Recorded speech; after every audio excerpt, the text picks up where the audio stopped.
వింటా ఉన్నాం. ప్రత్యేకించి మొన్ననే 8న గౌరవ ప్రధానమంత్రి గారు విశాఖపట్నంలో ఇంజనీరింగ్ కాలేజ్ గ్రౌండ్లో ఒక భారీ బహిరంగ సభ, దాంతోపాటు 2,10,000 కోట్ల రూపాయలు సంబంధించిన పనులకి శంకుస్థాపనలు మన గౌరవ ముఖ్యమంత్రి గారు, అలాగే ఉప ముఖ్యమంత్రి గారు, యువ నాయకులు లోకేష్ బాబు గారి సమక్షంలో ఆ కార్యక్రమం చేసుకోవడం జరిగింది. ఆ ఆనందంలో ఉండగానే నిన్న ఏదైతే ఉత్తరాంధ్ర ప్రజలే కాదు, ఈ రాష్ట్రానికే ఒక చిరకాల కోరికది, మన ఆంధ్రుల ఆత్మగౌరవం, తెలుగువాడి గుండె చప్పుడు, అటువంటి విశాఖపట్నం స్టీల్ ప్లాంట్ మరి గత 1400 రోజులుగా ఏదైతే కార్మికులు కానీ, ఉద్యోగస్తులు కానీ, అన్ని వర్గాల ప్రజలు చేస్తున్న పోరాటానికి ఈరోజు ఒక శాశ్వత పరిష్కారం కింద 11,500 కోట్ల రూపాయల రివైవల్ ప్యాకేజీ దాన్ని నిన్న కేంద్ర కేబినెట్ ఆమోదించడం, ఈరోజు గౌరవ ఉక్కు శాఖ మంత్రి దాని విధి విధానాలు కూడా ప్రకటించబోతా ఉన్నారు. ఈ శుభవార్త మీ అందరితో షేర్ చేసుకోవాలని, అలాగే ప్రత్యేకించి మా కూటమి జనసేన కానీ, బీజేపీ కానీ నాయకులు, కార్యకర్తలు, నియోజకవర్గం అంతా కూడా ఒక పండగ వాతావరణంలో సెలబ్రేట్ చేసుకుంటా ఉన్నారు.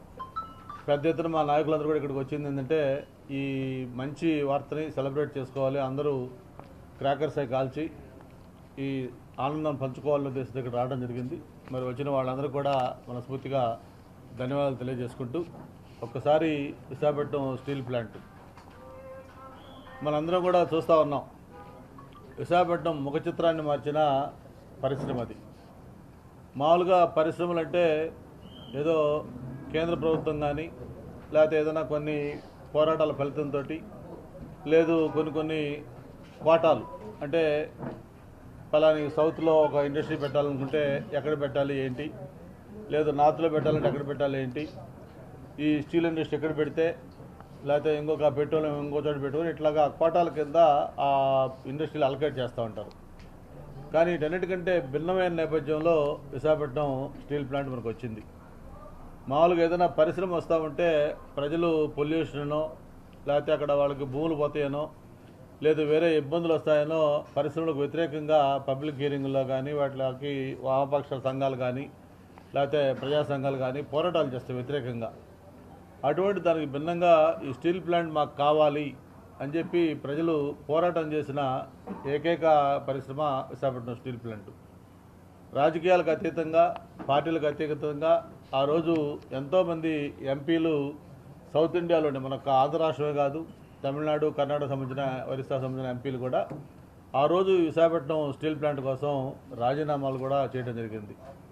అంతేకాదు 32 మంది ప్రాణత్యాగం, మామూలుగా ఒకరిద్దరు కాదు, ఈ స్టీల్ ప్లాంట్ సాధన కోసం 32 మంది వ్యక్తులు వాళ్ళ అసూలు బాల్చారు. అటువంటి వాళ్ళ ప్రాణత్యాగంతో ఈ విశాఖపట్నం మనం సాధించుకోవడం జరిగింది. విశాఖపట్నం స్టీల్ ప్లాంట్ వచ్చిన తర్వాతనే విశాఖ నగరానికి కూడా ఉక్కు నగరంగా పేరు వచ్చింది. ఆ Visakhapatnam steel plant direct investment కానీ, దాని అనుబంధ పరిశ్రమలు, యాన్సిలరీ ఇండస్ట్రీస్ పేరు కానీ, ఉపాధి చూసుకుంటే లక్షలాది మంది విశాఖపట్నానికి తరలి రావడం జరిగింది. ఆ ఒక ఇండస్ట్రియల్ సిటీగా విశాఖపట్నానికి పేరు వచ్చింది కూడా విశాఖపట్నం స్టీల్ ప్లాంట్ ద్వారానే.